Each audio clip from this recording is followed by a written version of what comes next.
یوم عرفہ روزہ رکھا جائے تو اس کا بہت زیادہ اجر و ثواب ملتا ہے۔ کہا جاتا ہے، روایات میں آتا ہے کہ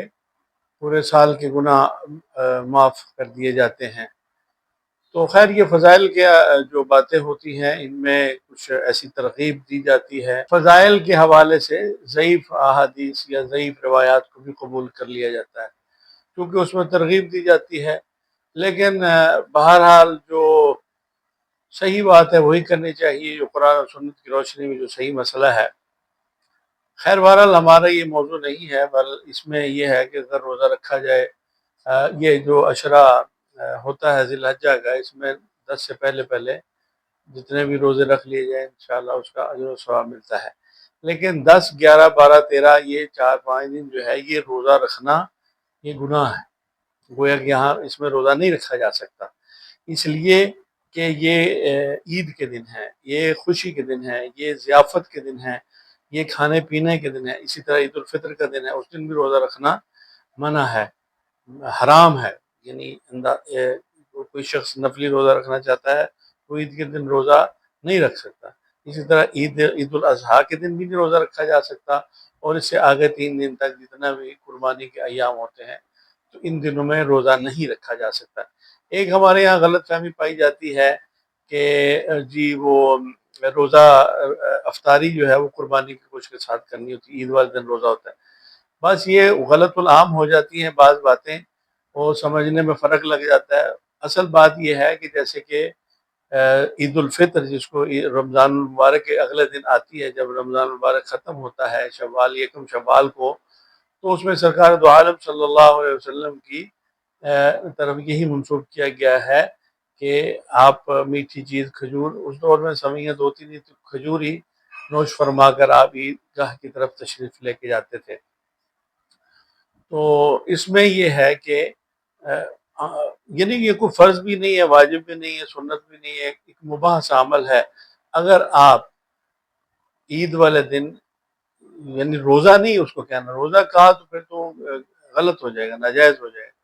یعنی یہ ہے کہ آپ عید والے دن پہلا کھانا جو کھائیں وہ قربانی کے گوشت، بس۔ اب وہ آپ کا اگر 7 بجے، 6 بجے سے عیدیں شروع ہو جاتی ہیں، 7-8 بجے تک آپ کھا لیتے ہیں، تو روزہ کہاں سے ہو گیا؟ تو روزہ کہنا ہی غلط ہے بنیادی طور پر۔ یہ ہے کہ پہلا جو کھانا ہے عید والے دن وہ آپ کا قربانی کا گوشت ہونا چاہیے، یہ مباح عمل ہے، مستحب کہہ لیں آپ۔ تو اس کے علاوہ یہ ہے کہ جو تکبیرات تشریق ہیں ان کا جو تکرار ہے، ان کو جو بار بار پڑھنا ہے، یہ نمازوں کے ساتھ تو اس کا نمازوں کے ساتھ تو پڑھنا ہی ہوتا ہے ہر فرض نماز کے بعد۔ اس کے علاوہ جب عید کی نماز پڑھنے جانا ہوتا ہے تو اونچی آواز میں پڑھتے ہوئے چلے جانا ہے، اس طرح واپس آتے ہوئے بھی اونچی آواز میں پڑھتے ہوئے آنا ہے۔ اور فرق یہ ہے کہ جو عید الفطر ہوتی ہے اس میں آہستہ آواز میں پڑھتے ہیں، اور عید الاضحیٰ میں بلند آواز سے پڑھا جاتا ہے۔ تو اور پھر ایک سنت اس میں یہ ہے کہ عید کا جو راستہ ہے وہ بدل کر آیا جائے، بدل کے اس میں یہی بظاہر ایک مصلحت اور ایک خوبی یا سمجھ آتی ہے کہ اس میں زیادہ لوگوں کے ساتھ آپ کا انٹریکشن ہو جاتا ہے، ملاقات ہو جاتی ہے، تو گویا ایک میل ملاقات کا دن ہے، خوشی کا دن ہے، اللہ تعالیٰ کی طرف سے ضیافت ہے، سنت ابراہیمی کی اس میں اتباع میں یہ کام کیا جاتا ہے قربانی کا۔ پھر اس کے بعد یہ ہے کہ جو بھی صاحب نصاب ہو، صاحب حیثیت ہو، وہ قربانی کرے۔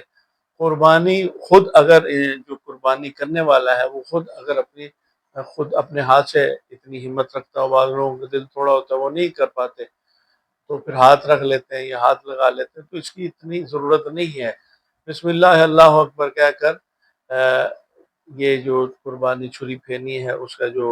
نرخرا ہے اس کو اس جگہ سے کاٹنا جو مخصوص جگہ ہے۔ تو اگر کاٹتے ہوئے پوری گردن کاٹنی تو نہیں چاہیے، لیکن اگر کٹ جائے تو اس میں کوئی حرج نہیں۔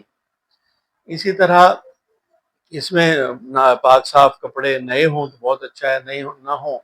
تو دھوئے ہوئے صاف ستھرے کپڑے پہنے جائیں، اور اس کے ساتھ خوشبو وغیرہ لگا لی جائے، اور لوگوں کے ساتھ ملا جائے، گلا جائے خوشی کے ساتھ ایک دوسرے کے ساتھ۔ تو اس عید میں چونکہ قربانی کرنی ہوتی ہے، گوشت وغیرہ کا ایک ماحول ہوتا ہے، تو اس میں میل ملاپ پھر قربانی کرنے کے بعد ہی شروع ہوتا ہے۔ تو اس میں کچھ لوگوں کو اعتراض ہوتا ہے کہ عید کی نماز کے بعد جو گلے ملنا ہے یہ کہاں سے ثابت ہے، ہر چیز ثابت کرنے لگ جاتے ہیں۔ کوئی اخلاقی، کوئی انسانی معاشرتی روایات اور اقدار ہوتی ہیں، آپ مل رہے ہوتے ہیں تو یہ کوئی آپ فرض نہیں ادا کر رہے ہوتے، نہ یہ کوئی آپ دین کا رکن ادا کر رہے ہوتے ہیں۔ دین وہاں تک ہے جہاں تک آپ نے نماز پڑھی، سلام پھیرا، اور اس کے بعد خطبہ، دعا اور فارغ۔ اس کے بعد آپ ملتے ہیں نہیں ملتے ہیں، اس کو تو اس کی حوصلہ افزائی کرنی چاہیے کہ لوگ آپس میں گلے ملیں۔ معانقہ جو ہے، جو اسلام میں ایک اصطلاح عنق سے ہے نکلا معانقہ، اس کی بھی بڑی ایک فضیلت ہے۔ مصافحہ کی بڑی فضیلت ہے کہ مصافحہ کرتے ہیں تو مصافحہ کرنے والے دو مسلمان بھائیوں کے گناہ جو ہے وہ جھڑ جاتے ہیں۔ تو یہ ایک ایسی آپس میں، اصل تو اسلام محبت اور پیار اور آشتی اور امن کا دین ہے، اور خلوص کا اور آپس میں ملنے ملانے کا دین ہے۔ جماعت کے ساتھ نماز کو قائم کرنے کا مقصد بھی یہی ہے، بڑے اجتماعات کا بھی مقصد یہی ہے کہ ایک دوسرے کے ساتھ مل جل کر رہا جائے، محبت پیار اور آشتی کے ساتھ رہا جائے۔ تو معانقہ بھی اس کا ایک حصہ ہے اور مصافحہ بھی اس کا ایک حصہ ہے، اس میں کوئی وہ حرج والی بات نہیں ہے۔ اسی طرح قربانی کرنے والا جو شخص ہے وہ قربانی خود کر لے، نہیں تو کسی سے کروا لے، جو بھی پروفیشنل بندہ ہے، لیکن تکبیر کہنا جو ہے وہ ضروری ہے، ورنہ تو وہ جانور ضائع ہونے کا ڈر ہوتا ہے۔ تو اس کے ساتھ ساتھ پھر کھال جو ہے قربانی کی، وہ بھی جو کرنے والا ہے اس کو تو دینا بالکل ہی منع ہے، اور اس کے علاوہ اس کا کسی بھی ضرورت مند کو، محتاج کو، یا اور جیسے کچھ ادارے ہیں، اب تو خیر اداروں کو اتنا انہوں نے کنڈیم کر دیا ہے، کچھ انہوں نے بھی سیاسی مقاصد کے لیے ان چیزوں کو استعمال کرنا شروع کر دیا، اپنی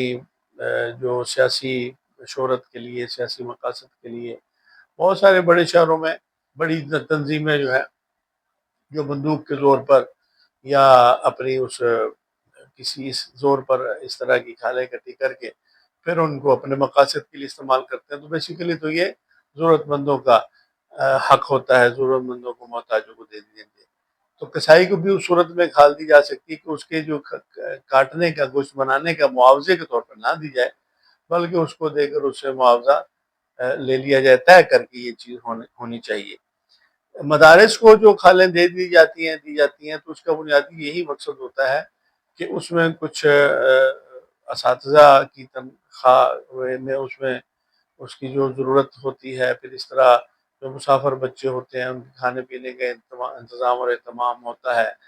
تو وہ بھی ضرورت مند ہوتے ہیں، بعض مسکین ہوتے ہیں، بعض یتیم ہوتے ہیں، تو تنخواہیں اتنی کم ہوتی ہیں کہ وہ بھی ضرورت مندوں کی صف میں ہی آتے ہیں۔ تو پھر وہ ایک انتظام ہوتا ہے، ایک سسٹم ہوتا ہے، ہونا تو یہ سرکاری سطح پر ہی چاہیے، گورنمنٹ کی زیر نگرانی اور زیر اہتمام و انصرام ہونا چاہیے۔ لیکن یہاں پہ سب لوگوں کو پتہ ہے کہ اگر حکومت اس کا چارج سنبھالنے کی کوشش کرتی ہے تو پھر یہاں پہ علماء اکرام جو ہے وہ کھڑے ہو جاتے ہیں کہ ہم کیوں آپ کو دیں، اور یہ اور وہ، کیونکہ صاف ظاہر ہے اب اچانک اگر حکومت اس کو سنبھالنے کی کوشش کرتی ہے تو انہوں نے جو اتنی محنت کی ہوئی ہے، اتنے سالوں سے لوگوں کا ایک انہوں نے نیٹ ورک بنایا ہوا ہوتا ہے، چندے کے لیے لوگوں کو ساتھ ملایا ہوا ہوتا ہے، جو تعاون کرتے ہیں قرآن کی خدمت کے حوالے سے۔ تو یہ چیزیں، ہر شخص کی اصل بات تو نیت پہ ہر عمل کا دار و مدار ہوتا ہے۔ نیت صاف ہونی چاہیے، نیت اچھی ہو، اور نیت کا تعلق بندے اور رب کے درمیان ہوتا ہے۔ تو کسی کی نیت پر کوئی رائے دینا، فتویٰ دینا، یہ بھی کسی کے لیے جائز نہیں ہے۔ تو ہر کام کو نیک نیتی کے ساتھ کرنا چاہیے، اس کی ترغیب دینی چاہیے،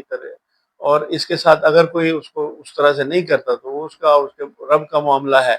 ہاں، قانونی طور پر کوئی ایسا جرم کر دیتا ہے انسان جو قانون کی خلاف ورزی کی دائرے میں آتا ہے، تو اس کے قانون اس کا کرے گا سارا۔ تو یہ جو چیزیں ہیں، ہر چیز کے دونوں ہی پہلو ہوتے ہیں، مثبت بھی ہوتے ہیں اور منفی بھی ہوتے ہیں۔ تو یہ ہر شخص کی اپنی اپنی استعداد ذہنی، استعداد قلبی اور استعداد ایمانی پر منحصر ہوتا ہے کہ وہ کسی عمل کو کس انداز سے، کس مقصد کے تحت اور کس نیت کے ساتھ کرتا ہے۔ تو جب نیت بندے اور رب کے درمیان ہے تو پھر تیسرے بندے کو تو اس میں مخل ہو کر اور اس پر کسی قسم کا فتویٰ لگانے کی اجازت نہیں ہونی چاہیے۔ تو اسی طرح یہ جو 3 دن ہے اس میں قربانی پہلے دن، دوسرے دن، تیسرے دن، اور وہ جو اس سے پہلے بات ہو چکی ہے کہ کون کون سے جانور کی قربانی ہو سکتی ہے، 3 حصے ہونے چاہیے، ایک اپنے لیے رکھا جائے۔ یہ جانور اتنا ہی چھوٹا ہے اور خود اپنا انسان کا اتنا وہ ہے، اس کا گھرانہ، اس کے افراد اور اس کی مہمانداری اور اس کے جو بھی اس کے آس پاس لوگ ہوتے ہیں، تو وہ اس میں ان کی ایڈجسٹمنٹ کر سکتا ہے۔ تو بات تو ساری نیت کی ہے، نیت کے اوپر ہی سارے معاملات کا دار و مدار ہوتا ہے، اور کسی کی کو اس میں نمائش بھی نہیں کرنی چاہیے، کسی کی چھوٹی قربانی کا مذاق نہیں اڑانا چاہیے، کسی کی بڑی قربانی سے متاثر نہیں ہونا چاہیے۔ یہ سب بندے اور رب کے درمیان معاملات ہوتے ہیں، اور اس چیزوں کی وجہ سے، نمود و نمائش کی وجہ سے یا تحقیر و تذلیل کی وجہ سے انسان کو اگر آپ نے دکھ دے دیا تو آپ تو اس کسی بھی حوالے سے تو آپ کی اس قربانی کا اس جو بھی آپ نے ایفرٹ کی ہے وہ پھر گوشت کی حد تک ہی محدود رہ جائے گی۔ گوشت تو سارا انسان کھاتا رہتا ہے، تو قربانی کا جو بنیادی مقصد ہے اس سے شاید انسان دور ہو جاتا ہے۔ تو 3 دن تک اس کو آپ کر سکتے ہیں اور تکبیرات تشریق پڑھتے رہیں۔ تو یہ کچھ بنیادی مسائل تھے جس کے بارے ہم نے سوچا کہ بات کر لی جائے۔